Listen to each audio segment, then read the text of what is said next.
सास का घूंघट पार्ट 4। अब तक हमने देखा कि देविका के ससुराल के आदमी औरतों को घर के अंदर नहीं आने दे रहे हैं। देविका उन्हें पुलिस में जाने की धमकी देती है, जिससे पूरे गांव में अफरा तफरी मच जाती है। तभी गांव का एक आदमी सरपंच को बुलाकर ले आता है। सरपंच उनके घर के बाहर का नज़ारा देखकर कहते हैं, जोगिंदर जी, ये आपके घर की औरतों ने कैसा हंगामा मचा रखा है। आपका घर तो संस्कारों की मिसाल था, लेकिन ये मैं क्या देख रहा हूँ। आपके घर की किसी औरत ने घूंघट नहीं कर रखा। अब सरपंच जी, हमारे घर की औरतों को इस देविका ने बहकाया है। हमने पहले ही इन सबको चेतावनी दी थी कि अगर ये घर से बाहर गई तो हम इन्हें घर में नहीं आने देंगे। अब ये देविका हमें धमकी दे रही है कि पुलिस को बुलाएगी। क्या? पुलिस? इस गांव का बरसों पुराना इतिहास रहा है। इस गांव में कभी पुलिस नहीं आई। गांव के सभी फैसले हमने मिलजुल कर किए हैं। जोगिंदर, तुम्हारे घर का फैसला पंचायत करेगी। सरपंच जी, आपने ठीक कहा। पंचायत दोनों तरफ की बातें सुने और जो भी फैसला पंचायत करेगी वो हमें मंजूर होगा। तो ठीक है, आज दोपहर को सभी गांव की चौपाल पर इकट्ठा होंगे और वहीं तुम्हारे घर का फैसला होगा।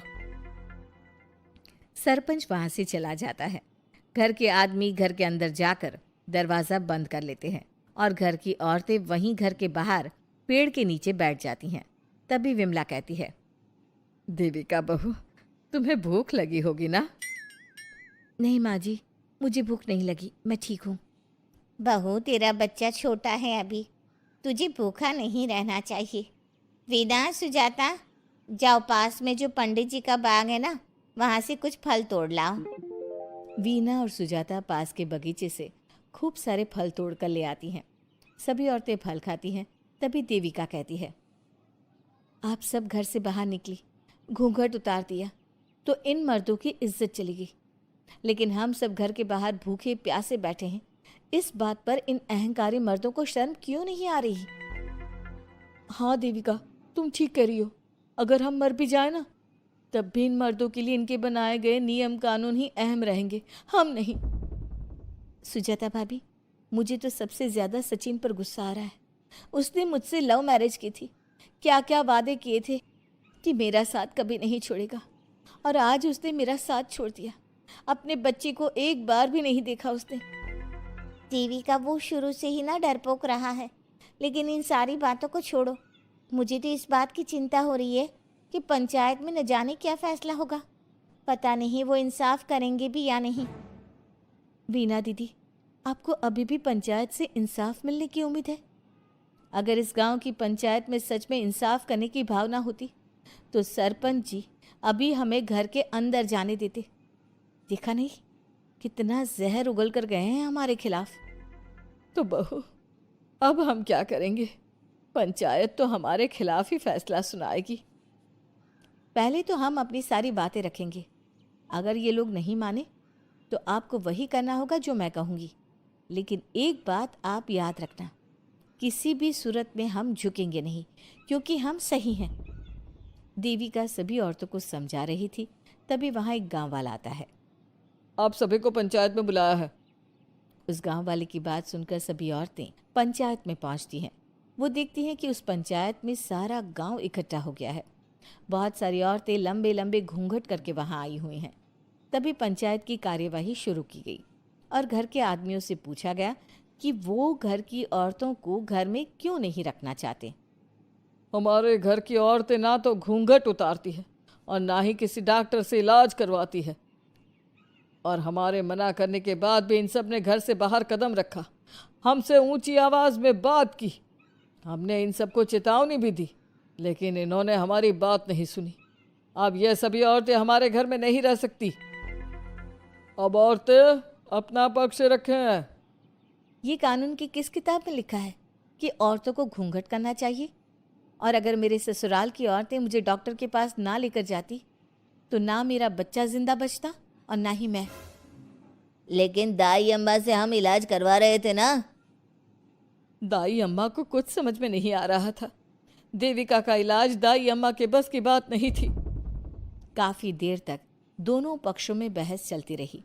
दोनों एक दूसरे पर आरोप प्रत्यारोप लगाते रहे, लेकिन दोनों पक्षों की बात सुनने के बाद पंचायत ने जो फैसला लिया उसके लिए तो देविका पहले से ही तैयार थी। दोनों पक्षों की बात सुनने के बाद पंचायत ने यह फैसला किया है कि सारी गलती महिलाओं की है। अगर वो अपने अपने पतियों से माफ़ी मांग लेती है और वादा करती है कि भविष्य में कभी ऐसी गलती नहीं दोहराएंगी, तो वो घर के अंदर प्रवेश कर सकती हैं। हमें पंचायत का फैसला मंजूर नहीं है।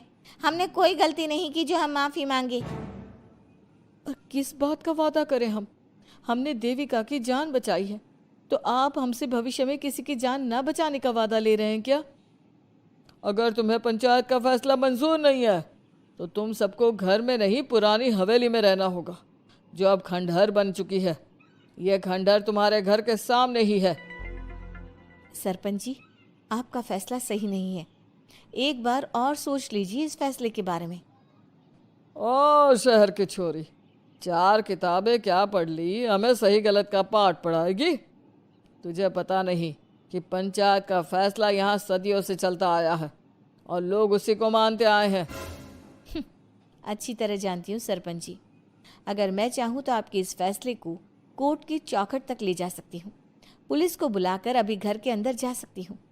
पंचायत और घर के आदमियों की शिकायत पुलिस में कर सकती हूँ और अपने बच्चे को उसका हक दिलवा सकती हूँ।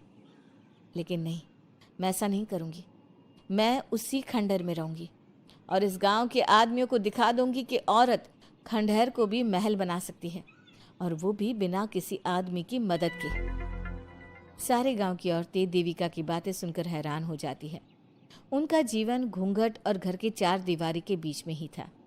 कोई औरत अपने हक के लिए पंचायत से भी टकरा सकती है, ये बात उन्होंने पहली बार सुनी थी। अब देविका घर की औरतों के साथ खंडहर में चली जाती है। माँ जी, ये खंडहर तो काफ़ी पुराना है। भाभी, खंडहर पुराने ही होते हैं। मुझे तो डरावना भी लग रहा है। मैं डर की वजह से कभी इस खंडहर के आसपास भी नहीं आई, लेकिन मुझे क्या पता था कि एक दिन इसी में रहना पड़ेगा। ये तो टूटा फूटा भी पड़ा है। माँ जी, एक काम करते हैं, ये खंडहर तो काफ़ी बड़ा है, इसलिए एक हिस्से की साफ सफाई करके उसे ही रहने लायक बना देते हैं। बाद में धीरे धीरे पूरा खंडहर ठीक कर लेंगे। हाँ बहू, तुम ठीक कह रही हो। विमला भाभी और मैं इस खंडहर के टूटे हुए हिस्सों पर मिट्टी और ईंटें लगा देते हैं। सुजाता और वीना, तुम साफ सफाई कर लो। सभी औरतें मिलकर खंडहर के एक हिस्से को सुधारना शुरू कर देती है और काफ़ी देर तक मेहनत करने के बाद वो उस हिस्से को काफ़ी हद तक अच्छा कर लेती हैं। और इसी तरह रात हो जाती है। सभी औरतें बैठकर बात करती है। माँ, हमने इस खंडहर को घर तो बना दिया है, लेकिन ये घर चलेगा कैसे? हाँ माँ जी, मैं भी यही सोच रही हूँ। और हम सब तो बड़े हैं, गर्मी सर्दी भूख कुछ भी आसानी से बर्दाश्त कर सकते हैं। लेकिन देविका का बेटा बहुत छोटा है, उसे तो हमें अच्छी तरह से पालना होगा ना। मैं भी यही सोच रही हूँ कि आगे हमें क्या करना चाहिए। कम्मू और मैं मिलकर मिट्टी का चूल्हा और मिट्टी के बर्तन बना देते हैं। कुछ दिन के लिए खाने का इंतज़ाम भी हो जाएगा, क्योंकि यहाँ पर खेत और बाग बगीचे आसपास ही हैं, कहीं से कुछ भी ले सकते हैं। पहले आप मुझे ये बताइए कि आप सब लोगों को आता क्या है? मतलब कोई ऐसा काम जिसका आपको शौक हो, जो आपने बचपन से किया हो। बहू, तेरे दिमाग में चल क्या रहा है? माँ जी, बहुत कुछ चल रहा है। बस अब हमारा सारा ध्यान इस बात पर होना चाहिए कि हम अपने लिए अच्छे से अच्छा क्या काम कर सकते हैं। आप सब हिम्मत से और समझदारी से काम लो, फिर देखना हम इस खंडहर को भी महल बना देंगे। इसके लिए सबसे पहले हमें आत्मनिर्भर बनना होगा। देविका सभी को समझा रही थी, तभी उसका बेटा रोने लगा। उसने अपने बेटे को गोद में उठाया और उसे चुप कराने लगी। अब देविका के सामने सबसे बड़ी चुनौती थी कि वो किस तरह से ससुराल की औरतों को आत्मनिर्भर बनाए और किस तरह से अपना घर चलाए। हमारे प्यारे